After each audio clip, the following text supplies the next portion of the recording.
Oh, goody. All right, what's going on, everybody?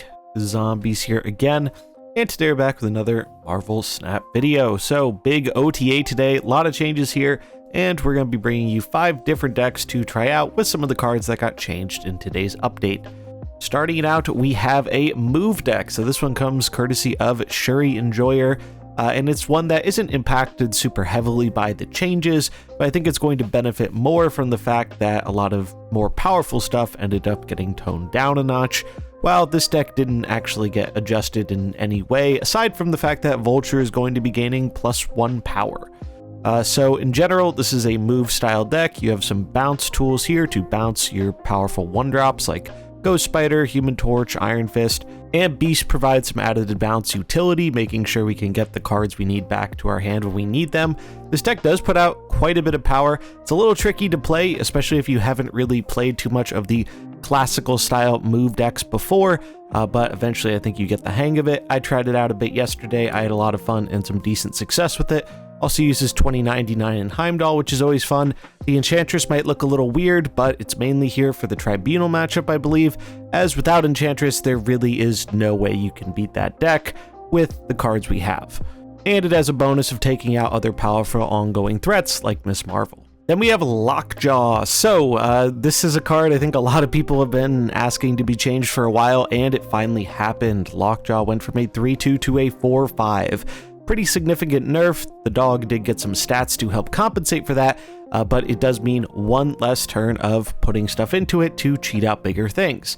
Now, I think this card is going to be dropped from the Hella list, as I don't think they're going to be able to afford to wait an extra turn to play Lockjaw. However, Thanos, I think, does have that luxury. It's too important to the Thanos build to drop, and Thanos has more ways of cheating it out early, so we're adding Psylocke to the deck, along with Time Stone to give us 2 ways to cheat out Lockjaw onto turn 3, like we used to be able to play him at normally, and then we can get things going. Also, we're experimenting with Black Swan in the wave slot. The idea with this is we're using Black Swan on turn 3, so we can play Jaw on turn 4, and throw down a stone into it on the same turn. Other than that, not much has changed about the deck. I think the core of the deck is still very strong. The only thing that is up in the air to me is whether Black Swan is going to be worth it enough, or if builds are going to default back to running Wave for that additional ramp piece. But in general, if you like playing Lockjaw Thanos, I do think the deck will still probably be very good, just maybe not quite as good as it was previously. Then we got a Swordmaster change. So Swordmaster saw an additional point of power added to him. Is this going to be enough to make Swordmaster a very played card? Simply put, probably no. But I do think that in general, discard does benefit quite a bit from the changes here, as one of the bigger issues with discard is the fact that it just couldn't compete on points with some of the other top tier decks like Hela and Thanos. So with those decks, and even Destroy arguably taking a bit of a nerf, maybe there's a chance for the deck to see a bit more of play and success. Now, is that success going to involve Swordmaster? Probably not. I put him in just because, 3/7, maybe it's worth experimenting with, but more realistically, I don't think this is a card you actually want to run in discard unless you are playing a more budget or early pool version of the deck. Nonetheless, some people have been finding success with discard even before the OTA went live. I've seen a lot of people been tweeting out Infinity avatars with it, so maybe this deck will finally have a bit more to experiment with now that some of the other top tier stuff has been toned down. Next up, a old favorite of mine and one that I've always wanted to be good but never really felt like it has, and that is Thanos Zoo. So Thanos Lockjaw has been the predominant Thanos deck for a while now, but Thanos Zoo has always been really fun too, and it did get 2 buffs in this patch, being Ant-Man and America Chavez. Now, I don't know if Chavez is going to actually be good enough for this deck, but on paper, it's kind of similar to Forge, where it's giving you a +2 additional stats. So if you're playing that other card, it's essentially a 1/4, which is better than Forge was as a 1/3, though obviously Forge got better if you bounced it. Same is true with Chavez, and I do think some decks will try Chavez in the bounce style shell to get more of those procs off. Will it be good enough? Hard to say, we'll have to see. But it's always been tricky to figure out which 1-drops I actually want to include in the Thanos deck alongside the stones. Ant-Man got a little bit of a buff. We were already running him for the Valk synergy, so he appreciates that. Spider-Ham gives us a little bit more interaction. We're going to try out Chavez here, though I don't know if she's going to stay here long term, but figure it's at least worth experimenting with. Nico for some flexibility. We have Dazzler, who's a big payoff for the fact that we're spamming our cards all across the board. Kyera for protection. Black Swan to cheat out a bunch of our 1-drops if we don't have a chance to play them earlier on in the game. Khazar and Blue Marvel are our main buff pieces. Cull Obsidian's just a big thing.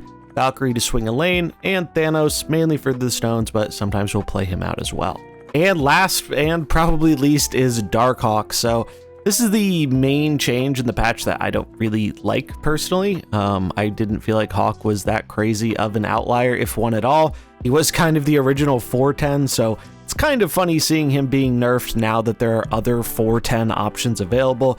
I think it's kind of an unjustified nerf, and they openly state that they may revert it in the future in a different meta, so I guess this might be a temporary thing. We'll have to see, but in my opinion, Darkhawk is now essentially just a Devil Dino or Ronin, if not a worse version of those cards, or at least on par.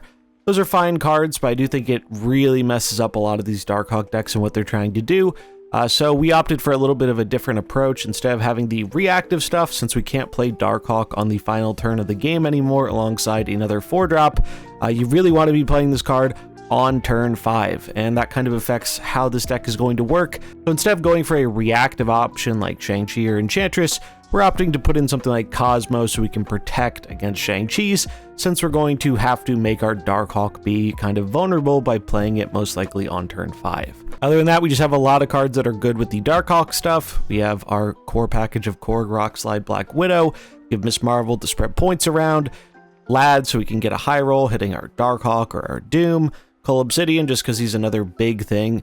And Zabu, of course, because Zabu is just a busted card with 4-drops. Don't expect a lot out of this one personally. Like I said, not a big fan of the Darkhawk change, but if you are a Darkhawk enjoyer and you're looking for something to try out with him after the patch, this is probably what I would give a try. And that is going to wrap it up for our 5 OTA decks. Overall, thoughts in general, I think for the most part, this OTA is a pretty positive thing, and I'm hoping it gives other decks more room to breathe than we have been seeing in the past week or two, where Hela and Thanos have been kind of dominating everything.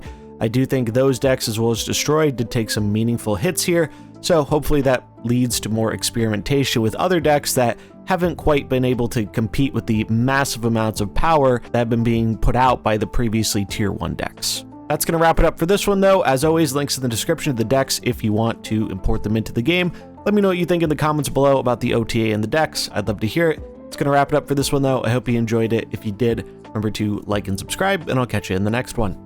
Peace.